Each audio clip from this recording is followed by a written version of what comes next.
Hello everyone. In this video, we will discuss about approximation algorithms.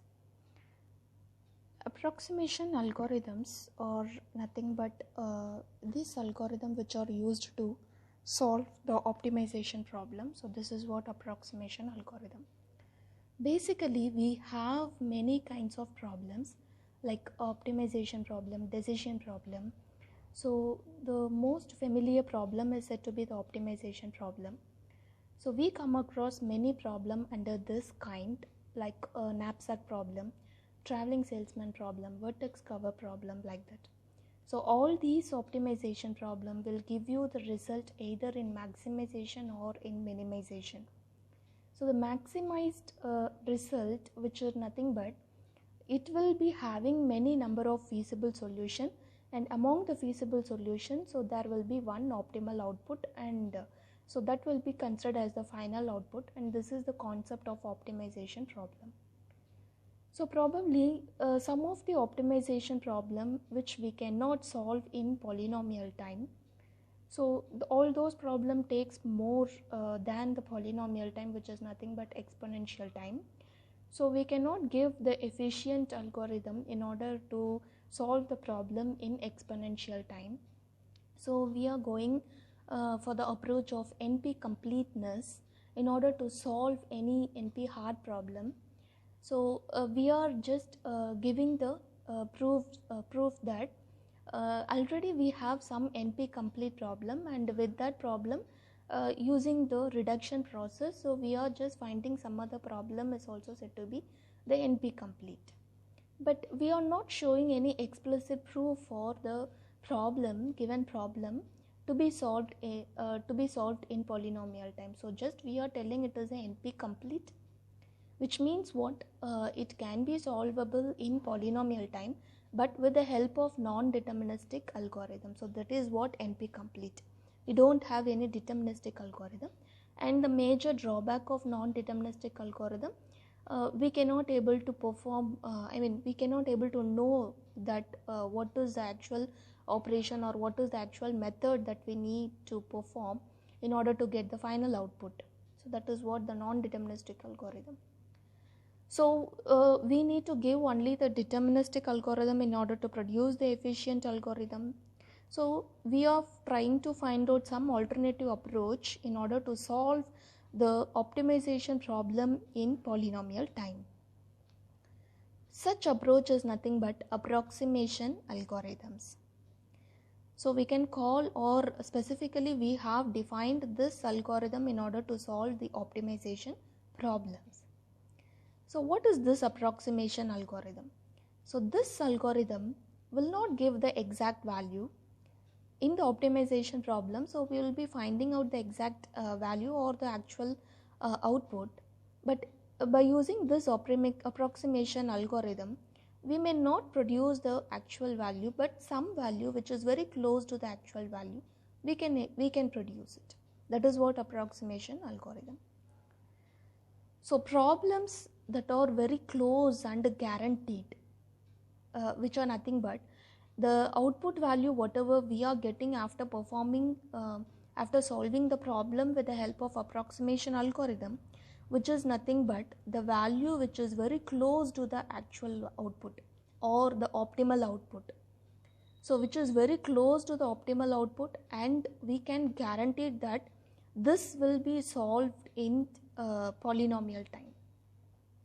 This can be solved in polynomial time. So this is what this approximation algorithm comes under two terms. One is close and another one is guaranteed.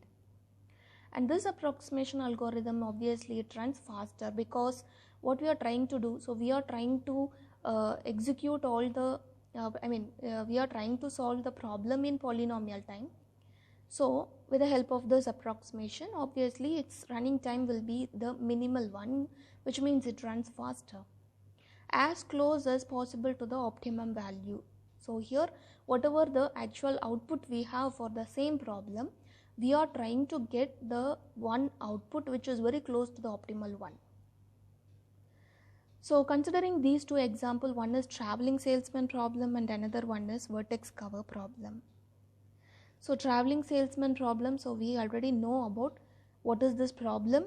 So there is one person who starts his journey from one of the vertex in the given graph, and he will be visiting all other vertices that were available in the graph. Finally, he need to complete his journey. Again he has to come back to the same vertex wherever he started at the beginning of his journey. So this is what traveling salesman problem. And obviously what will be the constraint we need to follow for solving this problem, which is nothing but wherever the place he is actually visiting, so he need to require only the minimal cost. So that is what the constraint to be followed. So based on the constraint, he need to find out the path. So there will be many different paths that we can get in order to solve this problem. So among all those paths, which is the optimal one, he need to find out, right? So which is the optimal path? So that is purely based on the constraint given. So this is what the maximization effort or the minimization effort. So he need to require only the minimal cost. So this is the optimization problem which yields only the minimization result. Coming to the vertex cover problem, so this is also said to be, we need to find out some of the vertices that were covered by all the edges in the given graph. So we have subset of all the vertices in the graph, which is nothing but vertex cover. But obviously what are all the vertices you going to select as a vertex cover? It will be inclined with all the edges that were available in the graph. That is what the concept of vertex cover. So here also we need to find out the result in minimization effort, because we are just producing the minimum number of vertices for the vertex cover. So here in the optimization problem, so if you want to solve in and you want to produce only the optimal output, in that case we need to find out which is the shortest cycle for traveling salesman problem.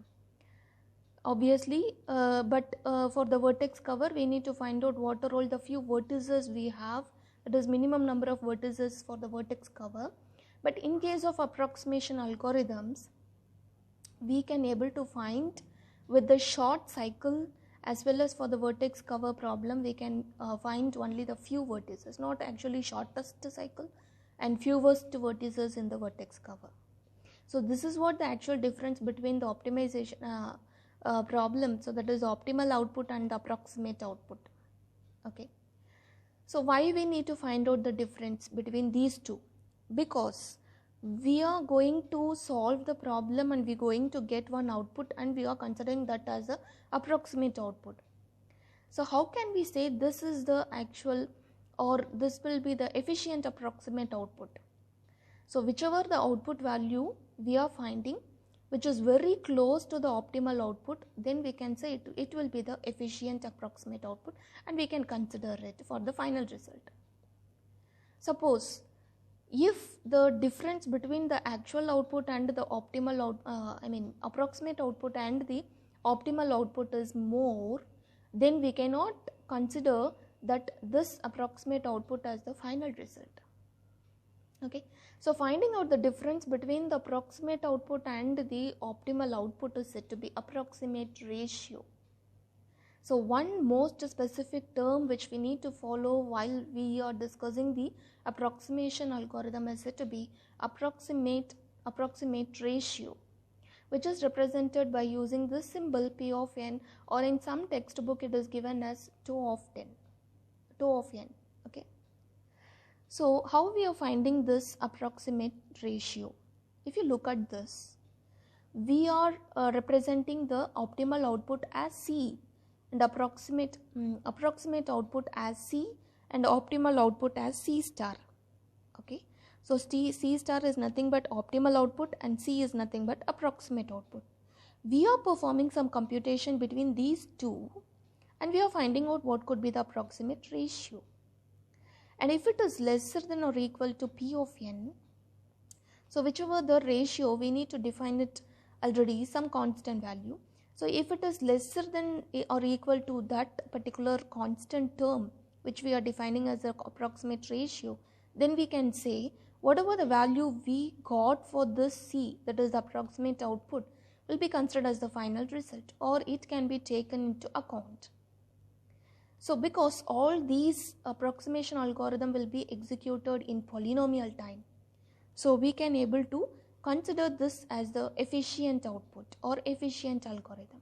Okay, suppose if there are many number of feasible solution for the given problem, if you get more than one feasible solution, and we can able to represent this as f, and some of the feasible solution we can represent it as s, which belongs to f.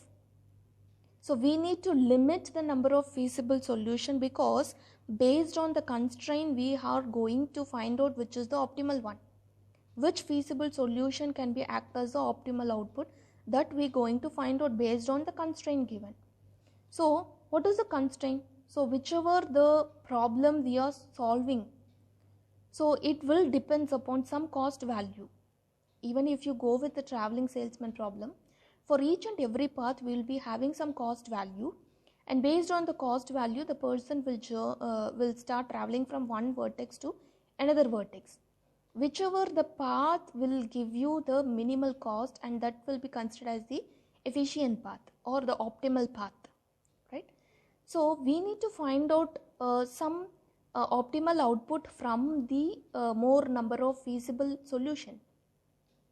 Based on the cost of solution we can find the optimal output. So in this same way we are performing all these procedure in approximation algorithm too. So here if you perform some computations in order to find out the approximation ratio between the approximate output and the actual output, which is nothing but two approximation algorithm. So here C of S, that is cost value, which is less than or equal to 2 of the optimum value for the minimization problem. This will be reversed for maximization problem. So opt value is lesser than or equal to 2 of C of S. So here this is the optimal output, and this will be considered as the approximate output. Even for this term we can able to define like this. So here we are finding out what is the maximum value of these two, and if it is lesser than or equal to P of n is nothing but the approximate ratio. If it is lesser, then we can treat that as the final result. So here also we can represent C as the approximate output and C star as said to be the optimal output. For any maximization problem, 0 will be lesser than C is lesser than C star, where C star divided by C. And for any minimization problem, 0 will be lesser than C star, which is lesser than C. So this is for C by C star. So this is nothing but for any maximization problem. So we can find out the C star value will be somewhat lesser than C value. So which means C star is nothing but optimal output and C is the approximate. Obviously for maximization problem, C value will be somewhat the value which is greater than the optimal value. And for the minimization problem, approximate output will be even lesser than the optimal output. So this is what the condition. So here we will be finding many different approximation scheme that were available. So let us see polynomial time approximation scheme. So what does it mean? Because all those things will be verified or even solvable in polynomial time. So here we can represent this approximation ratio as tau, right? And so we are defining its constant value as 1. So if the P of n value is equal to 1, we can say the optimal output, which is nothing but, so if you get the optimal output, then at that time the P of n value will be equal to 1. So here we are just adding one more constant value like 1 plus epsilon, so where epsilon is greater than or equal to 0 and it is a constant value. So which means, so here tau is equal to 1 plus epsilon, so which means whichever the value, so for some problem, so if you get the difference between the approximate output and the actual output is greater than 1. If it is greater than 1, then we can say that approximate output can be taken into consideration. So we can treat it as a final result because it is somewhat very closer to the actual output. But if it is greater than 1, like if the value is 2, like that. But if its value is more than 2 or more than 3, if it is a large value, then we cannot take into consideration. That is what I am trying to say, right? So epsilon is greater than 0, but it cannot be a large value. So the difference will not be more between the actual output and the optimal output and the approximate output.